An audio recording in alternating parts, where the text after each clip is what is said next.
Bonjour à tous et bienvenue dans un nouvel épisode de mon podcast Merci Bisous.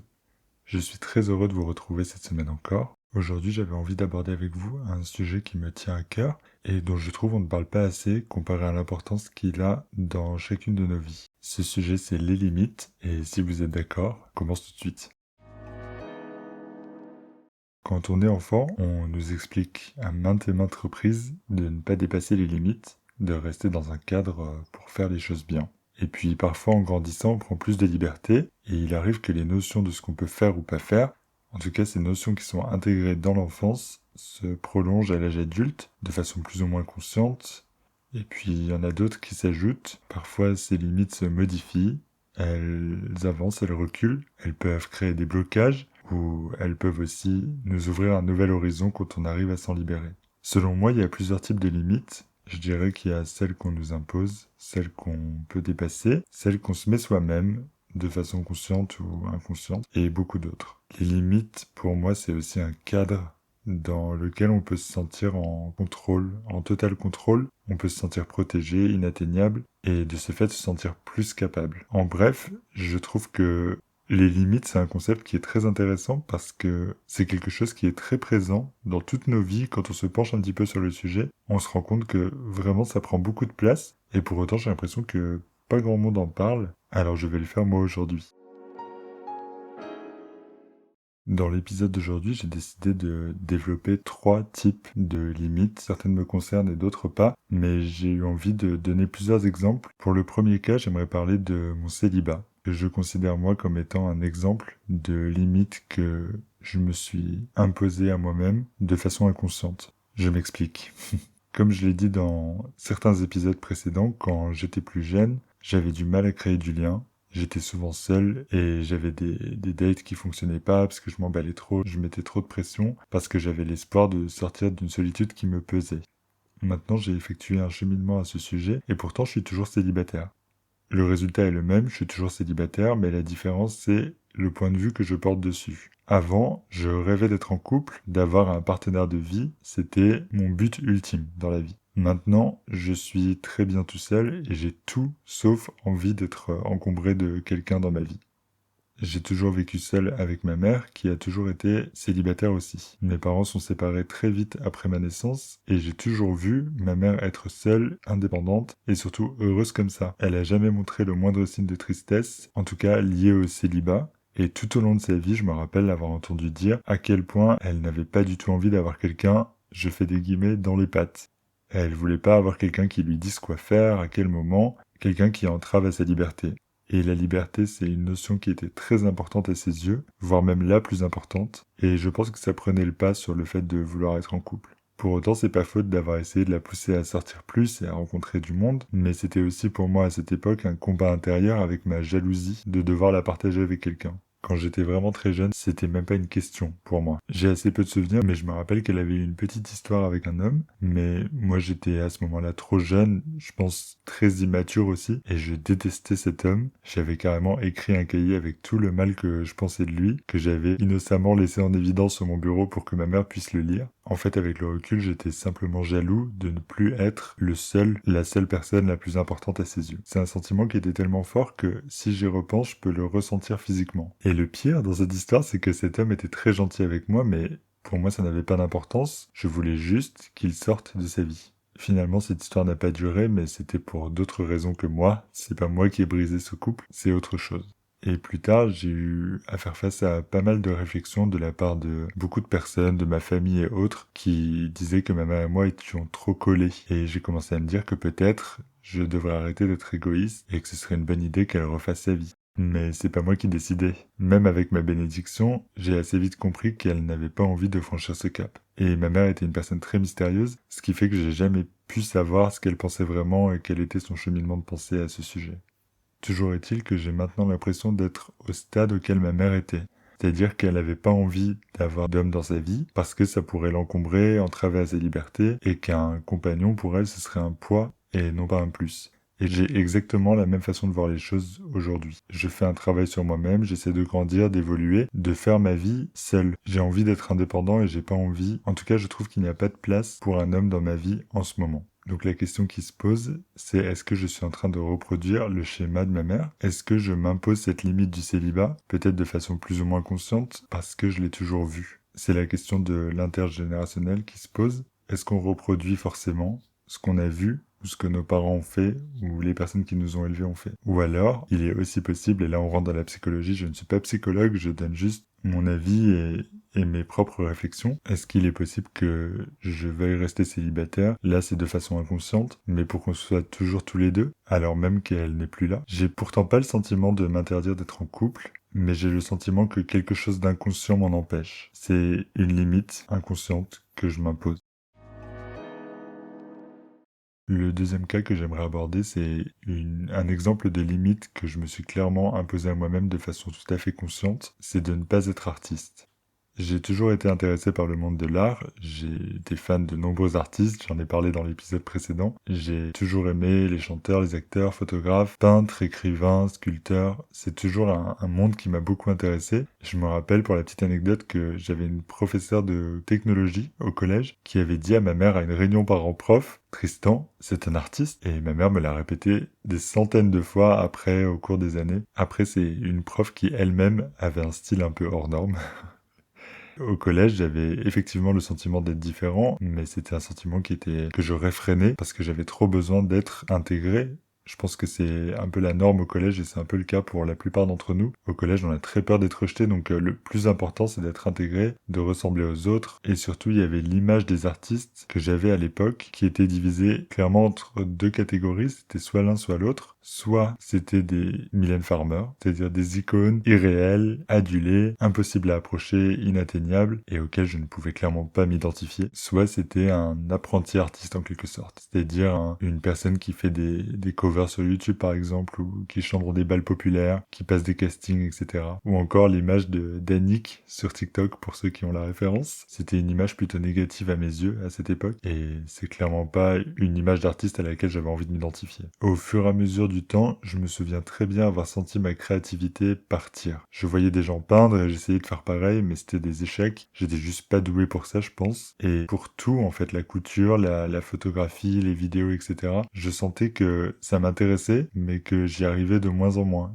Vraiment, j'ai senti ma créativité s'envoler. De ce fait, je me suis peu à peu résigné, d'autant plus que la société, en tout cas française, est très dans le jugement. Je pense que je vous apprends rien. Ça tend maintenant à changer, heureusement, grâce aux nouvelles générations, mais quand une personne essaye de réussir dans un domaine artistique, je vois souvent plus de jalousie, d'envie, de méchanceté que d'encouragement sincère. Et attention, je ne me prétends pas être supérieur, j'ai été cette personne qui critiquait un peu les autres qui essayaient, mais j'ai évolué, j'ai compris que il y a de la place pour tout le monde et qu'il faut juste oser la prendre parce que personne ne vous la fera. Et d'ailleurs, à ce propos de place à prendre, j'ai longtemps imaginé être repéré. Et c'est ridicule avec le recul parce que ça n'arrive quasiment jamais, déjà d'une part, et d'autre part, je ne faisais rien pour que ça arrive. Mais je l'ai déjà dit, j'étais d'un tempérament très rêveur et j'y croyais vraiment. Je pensais vraiment et je me souviens très bien de me dire ça dans ma tête, que quelqu'un dans la rue allait s'arrêter et se dire waouh, cet homme, ce garçon, il est fait pour être acteur. Ou qu'au téléphone, on allait se dire waouh, quelle voix exceptionnelle, il est fait pour être chanteur. Mais de mon côté, je prenais aucune initiative, ne serait-ce que pour m'approcher de ce milieu. J'attendais que ça vienne à moi, sans rien faire.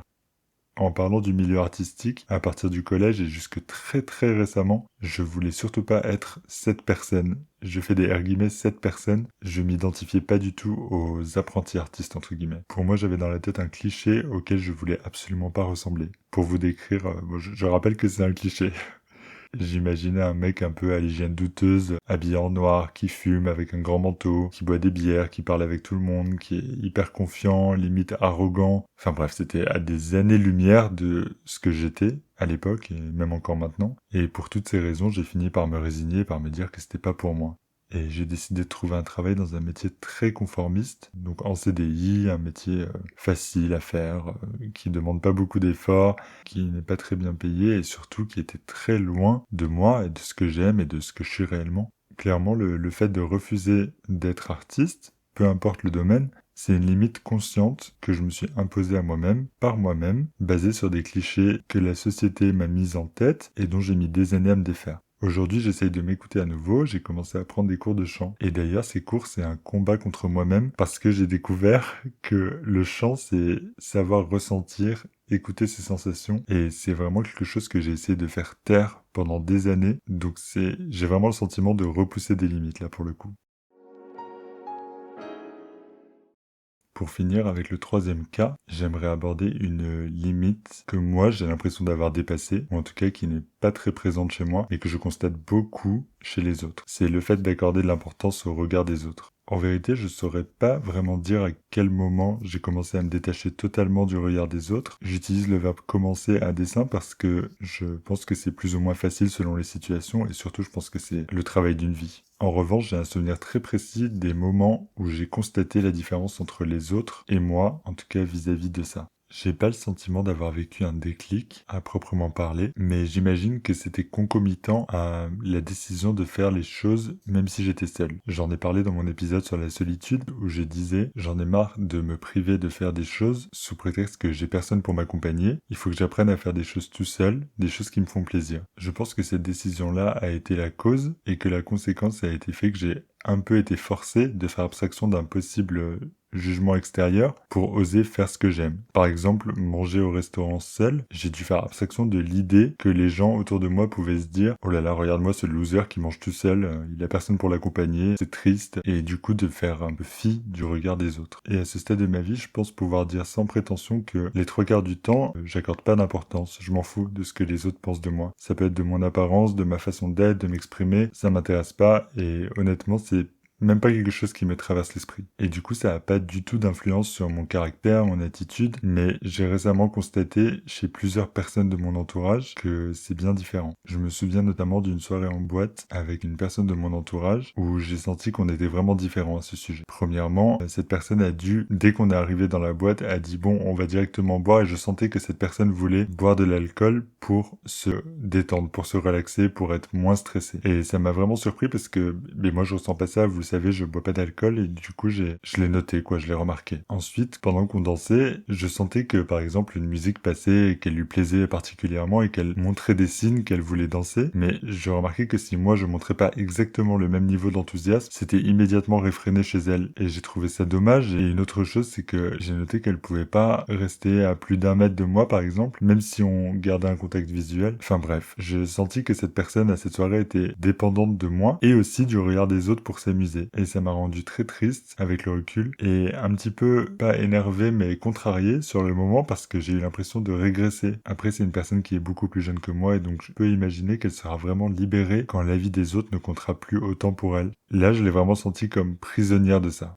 Pour donner un autre exemple, j'ai un autre ami qui m'a confié un sentiment que personnellement j'avais jamais ressenti et qui m'avait même jamais effleuré. C'est dans une discussion de groupe, il m'a dit que souvent il n'osait pas parler, il avait peur de s'exprimer parce qu'il avait peur de dire quelque chose de stupide et qu'il se posait vraiment 1 milliard de questions avant d'oser prendre la parole. Et alors moi c'est peut-être un tort, mais j'ai jamais ressenti ça et je suis même sûrement trop spontané et je dis parfois des bêtises, mais honnêtement je préfère être comme ça plutôt que de me poser 36 000 questions avant même d'ouvrir la bouche. Vraiment ça m'a beaucoup surpris quand il m'a expliqué ça parce que je pouvais sentir le sentiment de stress qu'il devait ressentir.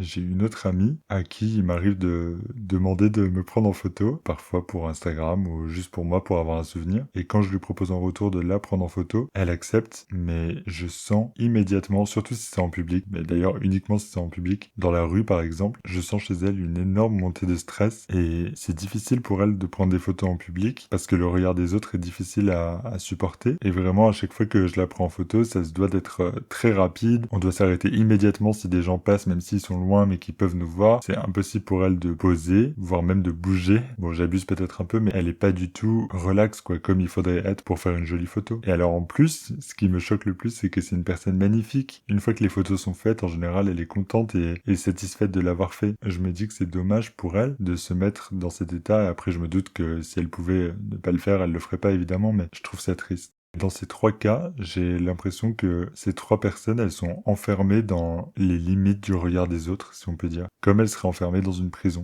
J'aimerais dire que pour moi, toutes les limites, on se les impose à soi-même. Et on ne part pas tous avec le même bagage au départ, c'est sûr, mais en revanche, ce qu'on peut faire, c'est se pencher sur le pourquoi du comment et se rendre responsable et décisionnaire en osant se questionner sur nos limites. Pourquoi elles sont là? Ont-elles toujours été là? Est-ce qu'elles nous sont bénéfiques ou défavorables? On peut essayer de les déplacer, de les bouger, de les écarter pour se développer, et puis on peut choisir de les rapprocher pour se sécuriser, mais dans tous les cas, essayer de comprendre dans quelle situation, et je trouve qu'il est important de les voir, de les comprendre, de savoir d'où elles viennent, et puis après de les accepter, de les changer, en tout cas de prendre le pouvoir dessus. Je trouve que c'est indispensable et peut-être que c'est la clé pour s'en défaire si on le souhaite. Je reprécise que tout ça c'est que mon avis, je ne suis pas expert, je ne suis pas psy, je ne suis rien de tout ça, je donne juste mon avis sur ce que j'ai pu voir autour de moi et sur le cheminement intellectuel que j'ai pu faire sur ce sujet. Dans tous les cas, j'espère que cet épisode vous aura plu. N'hésitez pas à vous abonner au podcast sur la plateforme sur laquelle vous m'écoutez, à me laisser 5 étoiles et à me laisser un commentaire.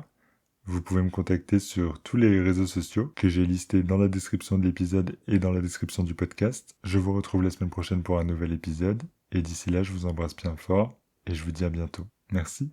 Bisous.